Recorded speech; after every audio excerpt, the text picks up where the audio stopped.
अच्छा, मध्य प्रदेश के जनजातियों के संबंध में आपको क्या लगता है सबसे बड़ी जो समस्या है ट्राइबल की, जिस कारण से उनमें पिछड़ापन आज भी है, वो समस्या क्या है आखिर? आपकी व्यक्तिगत बात बताएँ ज़रा। क्या हिस्ट्री रही है भील ट्राइब की? ओरिजिन के बारे में बताइए, उद्गम के बारे में बताइए भील ट्राइब के। जो भी जनजाति का अधिनियम है, जो आपका ये पैसा एक्ट है, इसमें ग्राम सभा और ग्राम पंचायत में मतलब कैसे काम होता है? नीलेश, सबसे पहले अपने नाम का अर्थ बताएँ ज़रा बोट को, क्या अर्थ है आपके नाम का? जी सर। सर, नीलेश का अर्थ नीले रंग के ईश्वर अर्थात भगवान शंकर को माना जाता है। भगवान शंकर जी को माना जाता है और आपके पिताजी का नाम गोपाल है। गोपाल किसे कहते हैं और कौन से भगवान का नाम है? सर, गोपाल श्री कृष्ण जी को कहा जाता है, गायों का पालनहारा होता है ये। गायों का। श्री कृष्ण भगवान को रणछोड़ दास भी कहा गया है। रणछोड़ क्यों कहते हैं उनको? क्षमा चाहता हूँ सर, ये देखना पड़ेगा। जानकारी नहीं है आपको। ठीक है, मैं आपकी हॉबी से बात करना चाहूँगा। आपकी हॉबी आपने लिखी है जनजातीय डॉक्यूमेंट्री देखना, इसके बारे में ज़रा बताएं। जी सर। सर, मुझे जनजाति डॉक्यूमेंट्री देखना पसंद है। मैं जो सांसद टीवी पर मेरी भारत कार्यक्रम आता है, वो वाली डॉक्यूमेंट्री देखी है मैंने। साथ ही साथ जो मध्य प्रदेश के जनजातियों के बारे में भी पढ़ा है। अच्छा, मध्य प्रदेश के जनजातियों के संबंध में आपको क्या लगता है सबसे बड़ी जो समस्या है ट्राइबल की, जी सर। जिस कारण से उनमें पिछड़ापन आज भी है, वो समस्या क्या है आखिर? आपकी व्यक्तिगत बात बताएं ज़रा। सर, मेरा व्यक्तिगत राय ये है कि शिक्षा का प्रसार कम होने से उन्हें शासन की विभिन्न योजनाओं के बारे में पता नहीं है। पर गवर्नमेंट के द्वारा शिक्षा के कई प्रयास किए तो जा रहे हैं। आज़ादी के बाद से, संविधान बनने के बाद से, फिर भी पिछड़ापन का होना, इसमें जनजातीय समाज कितना दोषी है? अगर हम सरकार को अलग रखें, जनजातीय समाज कितना दोषी है इसके लिए?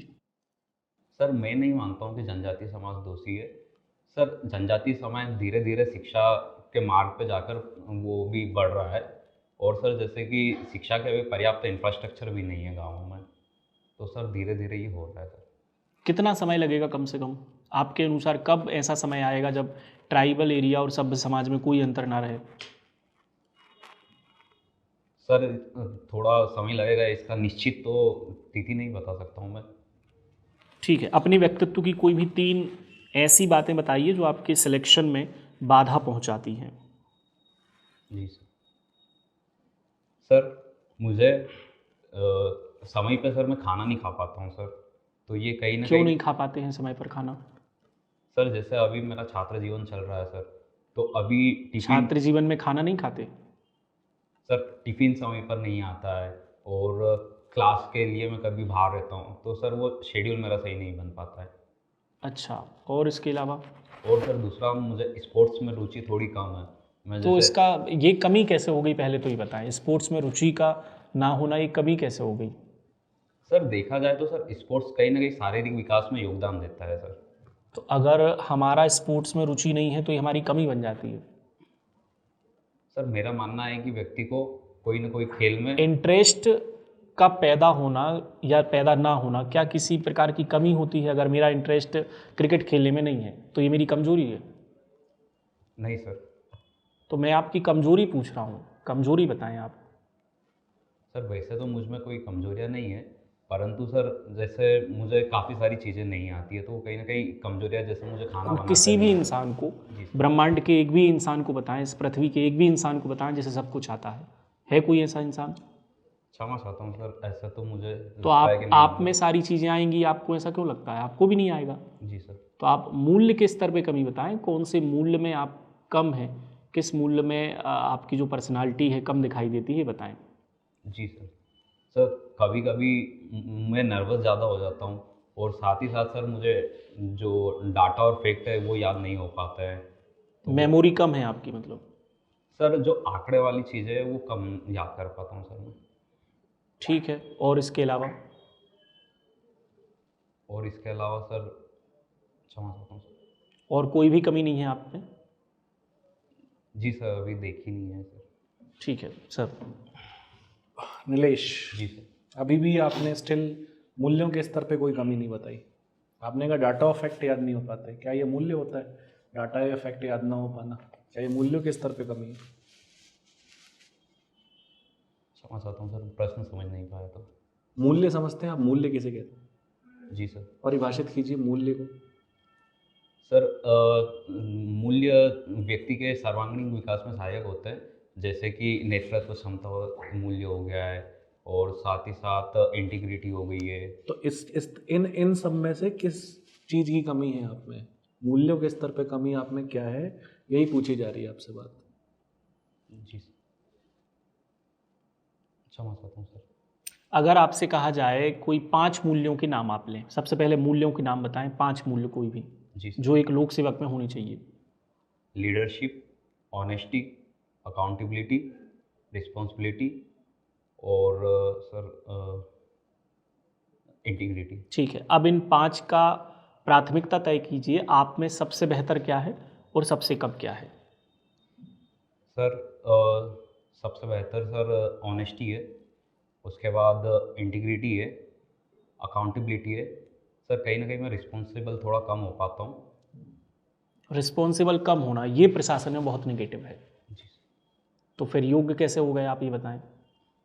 आप गैर जिम्मेदार हैं, आप अपने आप को एक्सेप्ट कर रहे हैं, आप गैर जिम्मेदार हैं, तो गैर जिम्मेदार होकर आप इतनी जिम्मेदारी वाली पोस्ट पर आने का सपना क्यों देखते हैं फिर। सर ऐसे तो सारे कार्य मैं कर लेता हूँ शेड्यूल बनाकर, परंतु कोई ना कोई जैसे फैमिली या पर्सनल काम के चक्कर में मेरा हो नहीं पाता है, तो सर ये रिस्पॉन्सिबिलिटी में बोल सकता ठीक है सर। ठीक है, आपने अपने फॉर्म में लिखा है आप अनुसूचित जनजाति से आते हूँ। हैं। जी कौन सी ट्राइब से आते हैं आप? सर, मैं भील ट्राइब की सब ट्राइब भिलाला से बिलोंग करता हूँ सर। अच्छा, क्या हिस्ट्री रही है भील ट्राइब की? ओरिजिन के बारे में बताइए, उद्गम के बारे में बताइए भील ट्राइब के। जी सर। सर भील ट्राइब ऐसा माना जाता है कि ये राजस्थान के प्रतापगढ़ से ओरिजिन हुआ है इनका, और महाराणा प्रताप की सेना में इन्होंने भाग लिया था। इनसे पहले इनका कोई एग्जिस्टेंस था या नहीं था? सर क्षमा चाहता हूँ सर। अगर भाग लिया था तो भील ट्राइब पहले से एग्जिस्ट कर रही थी ना। जी सर। क्या भील ट्राइब का इतिहास की शुरुआत महाराणा प्रताप के साथ ही होती है, या उनसे पहले भी भील ट्राइब का इतिहास रहा है? सर इसका उद्गम प्रतापगढ़ राजस्थान से ही माना जाता है। किस समय काल से? क्षमा चाहता हूँ सर।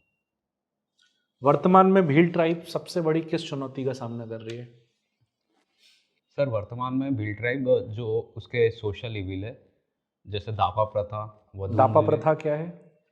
सर दापा प्रथा एक जो दुल्हन को वधू मूल्य कहा जा सकता है सर, दापा प्रथा। थोड़ा इलेबोरेट कीजिए।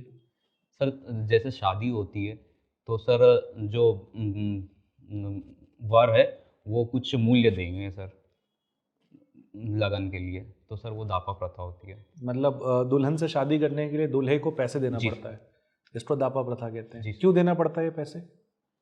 सर एक ये सांकेतिक चीज़ भी है, जैसे देखा जाए कि इतने टाइम तक लड़की ने उसके पिता के यहाँ रहे, और कहीं ना कहीं सर उस समय ये माना जाता था कि एक वो रोजगार का भी जैसे उनकी फैमिली में वर्क करते थे, तो कहीं ना कहीं वो कम हो रहा है, तो इसका आधार ये माना जाता था।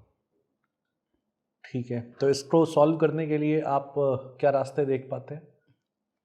सर वर्तमान में जागरूकता फैलाने के सिवा कुछ कंक्रीट बताइएगा जो आप कदम लेंगे जिससे कुछ एग्जैक्ट सॉल्यूशन तक आप पहुंचेंगे। जी सर। सर जैसे इन्हें सर आर्थिक रूप से सशक्त किया जाए, वहाँ पर रोजगार का सृजन, जैसे पलायन का भी काफ़ी मुद्दा है, तो सर वहीं पे सेल्फ हेल्प ग्रुप के माध्यम से कई रोजगार बनाया जाए, तो उनके परिवार में अदर सोर्स हो सकता है इनकम का, तो सर इसमें सांकेतिक रूप से दावा प्रथा होगा फिर। ठीक है, thank you Nilesh sir. Nilesh, Dhar से आप, जी सर। धार के बारे में कुछ बताएं जिससे मध्य प्रदेश शासन के लिए पर्यटन के रूप में कुछ लाभ हो रहा हो। जी सर। सर धार में मांडू जो कि पर्यटन स्थल से काफ़ी फेमस है, साथ ही साथ सर वहाँ पर बाघ की गुफा है, बाघ प्रिंट की साड़ियाँ, जिसे 1 डिस्ट्रिक्ट 1 प्रोडक्ट मिला हुआ है, और साथ ही साथ सर वहाँ पर औद्योगिक क्षेत्र पीतमपुर भी काफ़ी फेमस है, उसमें भी पर्यटन बढ़ाया जा सकता है। यहाँ का कोई राजा रहा है बहुत फेमस धार का? जी सर। सर धार में राजा भोज परमार वंश के शासक थे। फैसला क्या है? फैसला सर एक मूवी है जो भील ट्राइब की बनी हुई है। भील ट्राइब, जनजाति। जी सर, भील जनजाति। उसमें अभिनेता कौन था ये आपको पता है? क्षमा चाहता हूँ सर। मध्य प्रदेश सरकार के द्वारा अभी एक एक्ट लागू किया गया था, पेशा एक्ट। जी सर। इसको अपन और इफेक्टिव कैसे बनाएं? सर इसके लिए वर्तमान में मध्य प्रदेश सरकार पेशा मोबिलाइजर और साथ ही साथ वहाँ पर जो भी ब्लॉक स्तर पे और गांव स्तर पे कर रहे हैं, और सर इसके स्वशासन के लिए भी मोबिलाइजर इकट्ठे किए हुए हैं। तो सर वो जगह जगह जाकर जागरूकता फैला रहे हैं। कोई सोशल हेल्प ग्रुप्स के बारे में बताएं, एक दो जो जनजातियों के लिए अवेयरनेस फैलाने का काम कर रहे हो। जी सर, सॉरी सर, याद नहीं कर पा रहा हूँ। नहीं पता? मध्य प्रदेश सरकार के द्वारा जनजातियों के लिए जो योजनाएं चलाई जा रही हैं, उसमें 2024 में कोई 2 स्कीम गवर्नमेंट ने चलाई हो अच्छी, उनके बारे में पता हो आपको? सर PM जनमन उत्कर्ष योजना, ये सब 2024 की है? सर ये अभी वर्तमान में 15 तारीख को ही लागू की, 15 नवंबर को। जी सर। उसके साथ ही सर मध्य प्रदेश सरकार की भगवान बिरसा मुंडा आर्थिक कल्याण योजना और टांट्या मामा आर्थिक कल्याण योजना है सर। जनजातीय गौरव दिवस मनाने का रीज़न क्या है सरकार का? इसके पीछे मंशा क्या है गवर्नमेंट की? सर जनजाति गौरव दिवस मनाने की मंशा ये है कि आदिवासियों का स्वतंत्रता में योगदान को कहीं ना कहीं भुला दिया गया है। तो सर विभिन्न उसके जो लीडर है उसको लोगों के बीच में लाकर और उनका कहीं ना कहीं योगदान है, और साथ ही साथ उनकी संस्कृति को सशक्त करने का भी एक ही माध्यम है। जो भी जनजाति का अधिनियम है, जो आपका ये पेशा एक्ट है, इसमें ग्राम सभा और ग्राम पंचायत में मतलब कैसे काम होता है? सर इसमें वहाँ के स्थानीय लोगों की बैठक होती है, और जो भी वहाँ पर मुद्दा होता है वो ग्राम सभा से ही पारित होता है। जैसे माइनिंग के लिए यदि ज़मीन जाती है, और वहाँ पर जो सारा शराब या अन्य मादक पदार्थों का रेगुलेशन है, जो कर्जदार है उनका रेगुलेशन है, तो वो ग्राम सभा की अनुमति से ही होता है। बोर्ड को कोई ऐसी बात बताएं आप कि पेशा एक्ट लागू होने के बाद ये रिफॉर्म हुए MP में, क्या क्या सुधार हुए, कोई एग्जाम्पल दें, बताएं आप उदाहरण के साथ कि सर ये सुधार हुआ। जैसे अभी आपने दारू की बात की जी सर। है ना, माइनिंग की बात की, जी इसको लेकर कुछ लगा आपको कुछ सुधार हुए हैं? सर पेशा एक्ट आने के बाद जो आदिवासियों की ज़मीन गैर आदिवासी को हस्तांतरित होती थी, वो कहीं ना कहीं सर अभी ग्राम सभा के माध्यम से उनकी सहमति से होती है। और सॉरी सर, कुछ हुआ नहीं है अभी, मतलब पेशा एक्ट ऐसे ही चल रहा है मध्य प्रदेश में? सर उसमें उनकी भागीदारी बढ़ी है सर। लहरीबाई के बारे में जानते हैं आप? जी सर। सुनाइए, इनके बारे में बताएं कुछ। सर लहरीबाई को श्री अन्न का ब्रांड एम्बेसडर बनाया गया है। वो श्री अन्न जैसे कोदो, कुटकी और इनकी काफ़ी प्रजाति को उन्होंने संग्रहित किया है, और उसको कहीं ना कहीं इसको प्रमोट कर रहे हैं। मिलेट्स को यूनेस्को ने कुछ कहा था अभी? Sorry sir. ठीक है नीलेश, आप जा सकते हैं। ठीक है नीलेश, सबसे पहले आप जब विश किया, आपने जब आए एंट्री लिया, आपने विश आपने मुझे लगा एनर्जेटिक तरीके से नहीं किया, और गुड आफ्टरनून बोला।